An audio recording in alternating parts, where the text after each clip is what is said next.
Chapter 14. Anne's Confession. On the Monday evening before the picnic, Marilla came down from her room with a troubled face. "Anne," she said to that small personage who was shelling peas by the spotless table and singing Nellie of the Hazel Dell with a vigor and expression that did credit to Diana's teaching, "did you see anything of my amethyst brooch?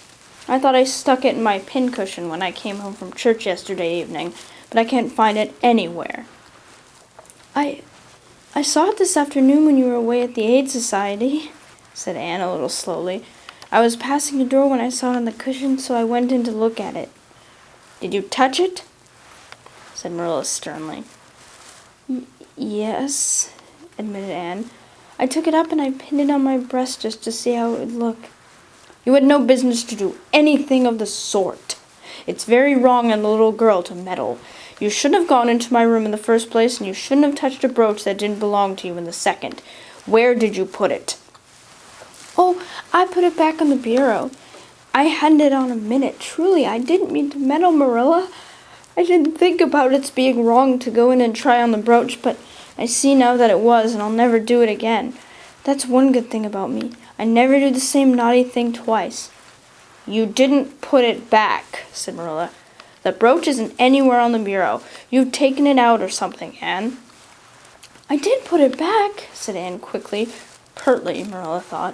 "I don't just remember whether I stuck it on the pincushion or laid it in the china tray. But I'm perfectly certain I put it back." "I'll go and have another look," said Marilla, determining to be right. "If you put that brooch back, it's there still. If it isn't, I'll know you didn't, that's all." Marilla went to her room and made a thorough search, not only over the bureau, but in every other place she thought the brooch might possibly be. It was not to be found, and she returned to the kitchen. "Anne, the brooch is gone. By your own admission, you were the last person to handle it. Now what have you done with it? Tell me the truth at once. Did you take it out and lose it?" "No, I didn't," said Anne solemnly, meeting Marilla's angry gaze squarely. "I never took the brooch out of your room, and that is the truth. If I was to be led to the block for it, although I'm not certain what a block is. So there, Marilla." Anne's "so there" was only intended to emphasize her assertion, but Marilla took it as a display of defiance. "I believe you are telling me a falsehood, Anne," she said sharply. "I know you are. There, now, don't say anything more unless you are prepared to tell the whole truth. Go to your room and stay there until you are ready to confess."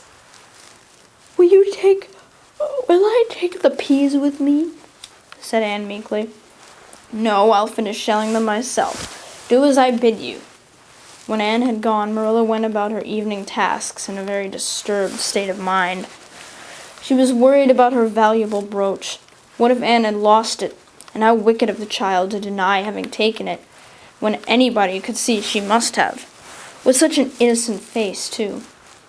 I don't know what I wouldn't sooner have had happen, thought Marilla. She nervously shelled the peas. Of course, I don't suppose she meant to steal it or anything like that. She's just taken it to play with or help along with imagination of hers. She must have taken it, that's clear. For there hasn't been a soul in that room since she was in it, by her own story, until I went up tonight. And the brooch is gone. There's nothing sure. I suppose she has lost it and is afraid to own up for fear she'll be punished. It's a dreadful thing to think she tells falsehoods. It's a far worse thing than her fit of temper. It's a fearful responsibility to have a child in your house you can't trust. Slyness and untruthfulness, that's what she has displayed. I declare I feel worse about that than about the brooch. If she'd only told the truth about it, I wouldn't mind so much." Marilla went to her room at intervals all through the evening and searched for the brooch without finding it.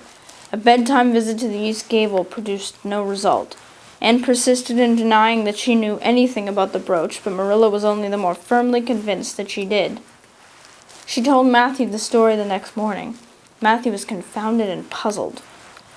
He could not so quickly lose faith in Anne, but he had to admit that circumstances were against her. "You're sure it hasn't fell down behind the bureau?" was the only suggestion he could offer. "I moved the bureau, and I've taken out the drawers, and I've looked in every crack and cranny," was Marilla's positive answer. "The brooch is gone. And that child has taken it and lied about it. That's the plain, ugly truth, Matthew Cuthbert, and we might as well look it in the face." "Well, now, what are you going to do about it?" Matthew asked forlornly, feeling secretly thankful that Marilla and not he had to deal with the situation. He felt no desire to put his on in this time. "She'll stay in her room until she confesses," said Marilla grimly, remembering the success of this method in the former case. "Then we'll see. Perhaps we'll be able to find the brooch if she'll only tell where she took it. But in any case, she'll have to be severely punished, Matthew." "Well, now you'll have to punish her," said Matthew, reaching for his hat. "I've nothing to do with it, remember? You warned me off yourself." Marilla felt deserted by everyone. She could not even go to Mrs. Lynde for advice. She went up to the east gable with a very serious face and left it with a face more serious still. Anne steadfastly refused to confess. She persisted in asserting that she had not taken the brooch. The child had evidently been crying, and Marilla felt a pang of pity which she sternly repressed. By night she was, as she expressed, beat out. "You'll stay in this room until you confess, Anne. You can make up your mind to that," she said firmly. "But the picnic is tomorrow, Marilla," cried Anne. "You won't keep me from going to that, will you? You just let me out for the afternoon, won't you? Then I'll stay here as long as you like afterwards cheerfully. But I must go to the picnic."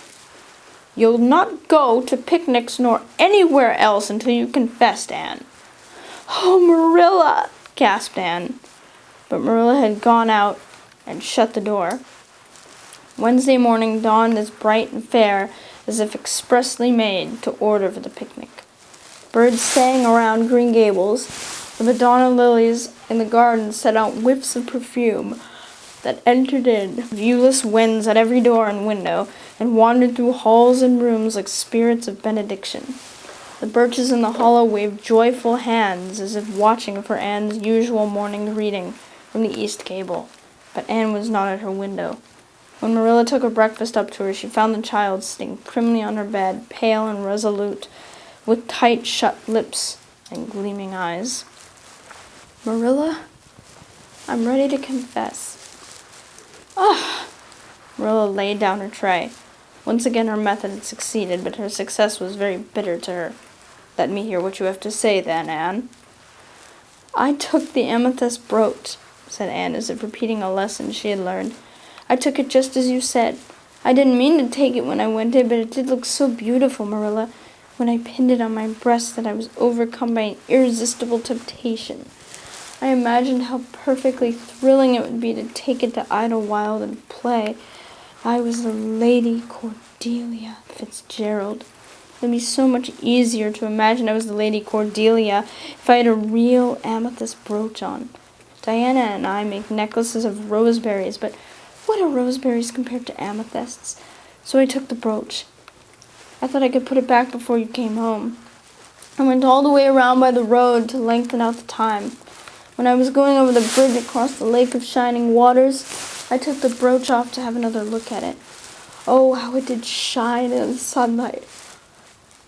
And then when I was leaning over the bridge, it just slipped through my fingers, so, and went down, down, down, all purply sparkly, and sank forevermore beneath the lake of shining waters. And that's the best I can do at confessing, Marilla." Marilla felt hot anger surge up into her heart again. This child had taken and lost her treasured amethyst brooch, and now sat there calmly reciting the details thereof, without the least apparent compunction nor repentance. "Anne, this is terrible," said Anne, trying to speak calmly. "You are the very wickedest girl I've ever heard of." "Yes, I suppose I am," agreed Anne tranquilly. "And I know I'll have to be punished. It'll be your duty to punish me, Marilla. Won't you please get it over with right off, because I'd like to go to the picnic with nothing on my mind." "Picnic indeed! You'll go to no picnic today, Anne Shirley. That shall be your punishment. And it isn't half severe enough either for what you've done." "Not go to the picnic?" Anne sprang to her feet and clutched Marilla's hand.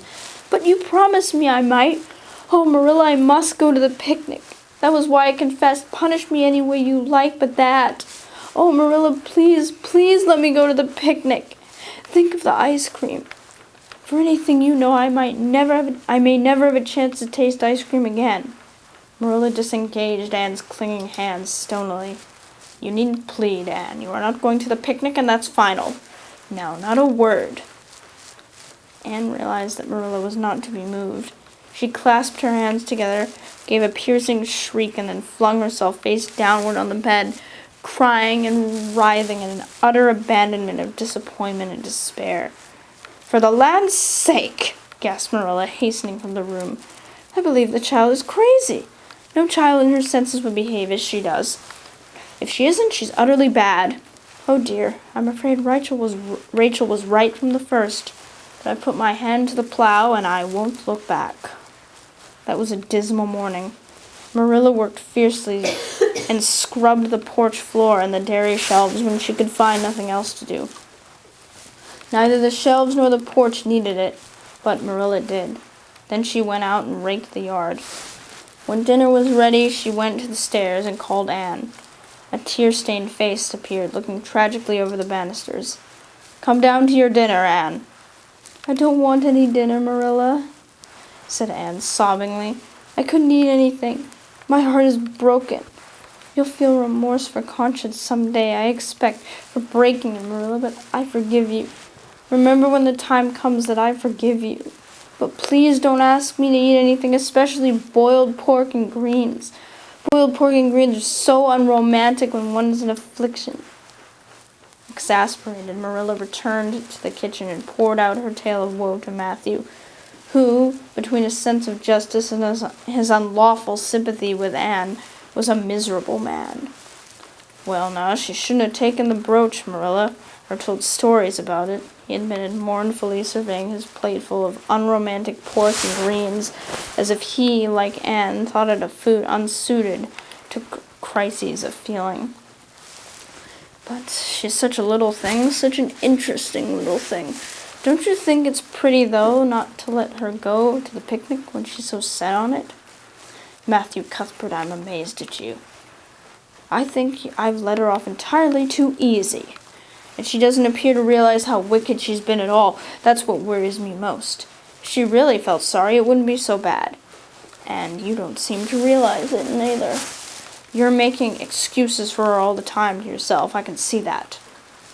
Well, now, she's such a little thing, feebly reiterated Matthew. And there should be allowances made, Marilla. You know she's never had any bringing up. Well, she's having it now, retorted Marilla. The retort silenced Matthew, even if it did not convince him. That dinner was a very dismal meal. The only cheerful thing about it was Jerry Boot, the hired boy, and Marilla resented his cheerfulness as a personal insult. When her dishes were washed and her bread sponge set and her hens fed, Marilla remembered that she had noticed a small rent in her best black lace shawl when she had taken it off on Monday afternoon on returning from the Ladies' Aid.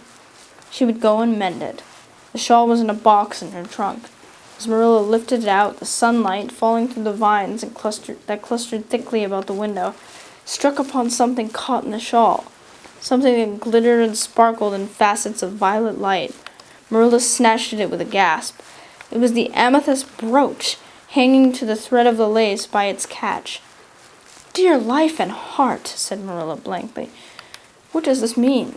Here's my brooch safe and sound that I thought that was at the bottom of Barry's pond. Whatever did that girl mean by saying she took it and lost it? I declare I believe Green Gables is bewitched. I remember now that when I took off my shawl Monday afternoon, I laid it on the bureau for a minute. I suppose the brooch got caught in it somehow. Well. Marilla betook herself to the east gable, brooch in hand. Marilla had cried herself out and was sitting dejectedly by the window. Aunt Shirley, said Marilla solemnly, I've just found my brooch hanging to my black lace shawl. Now I want to know what that rigmarole you told me this morning means. Why, you said you'd keep me here until I confessed, returned Anne wearily, and so I decided to confess because I was bound to get to the picnic. I thought out a confession last night after I went to bed and made it as interesting as I could, and I said it over and over again so that I wouldn't forget it. But you wouldn't let me go to the picnic after all, so all my trouble was wasted. Marilla had to laugh in spite of herself, but her conscience pricked her. Anne, you do beat all, but I was wrong. I see that now. I shouldn't have doubted your word when I never knew you to tell a story. Of course, it wasn't right for you to confess to a thing you hadn't done. It was very wrong to do so. But I drove you to it. So if you'll forgive me, Anne, I'll forgive you and we'll start square again. And now get yourself ready for the picnic. Anne flew up like a rocket. Oh, Marilla, isn't it too late? No, it's only 2:00. They won't be more than well gathered yet, and it'll be an hour before they have tea. Wash your face and comb your hair and put on your gingham. I'll fill a basket for you. There's plenty of stuff baked in the house, and I'll get Jerry to hitch up the sorrel and drive you down to the picnic ground. Oh, Marilla, exclaimed Anne, flying to the washstand. 5 minutes ago I was so miserable I was wishing I'd never been born. Now I wouldn't change places with an angel. That night, a thoroughly happy, completely tired-out Anne returned to Green Gables in a state of beatification, impossible to describe. Oh, Marilla, I've a perfectly scrumptious time. Scrumptious is a new word I learned today. I heard Mary Alice Bell use it. Isn't it very expressive? Everything was lovely. We had a splendid tea, and then Mr. Harmon Andrews took us all out for a row on the lake of shining waters, 6 of us at a time. And Jane Andrews nearly fell overboard. She was leaning out to pick water lilies, and if Mr. Andrews hadn't caught her by her sash just in the nick of time, she'd fallen in and probably been drowned. I wish it had been me. It would have been such a romantic experience to have been nearly drowned. It was such a thrilling tale to tell. And we had the ice cream. Words fail me to describe that ice cream. Marilla, I assure you it was sublime. That evening Marilla told the whole story to Matthew over her stocking basket. I'm willing to own up that I made a mistake, she concluded candidly, but I've learned a lesson. I just have to laugh when I think of Anne's confession, although I suppose I shouldn't, for it really was a falsehood. But it doesn't seem as bad as the other would have been somehow, and anyhow I'm responsible for it. That child is hard to understand in some respect. But I believe she'll turn out all right yet, and there's one thing certain. No house will ever be dull that she's in.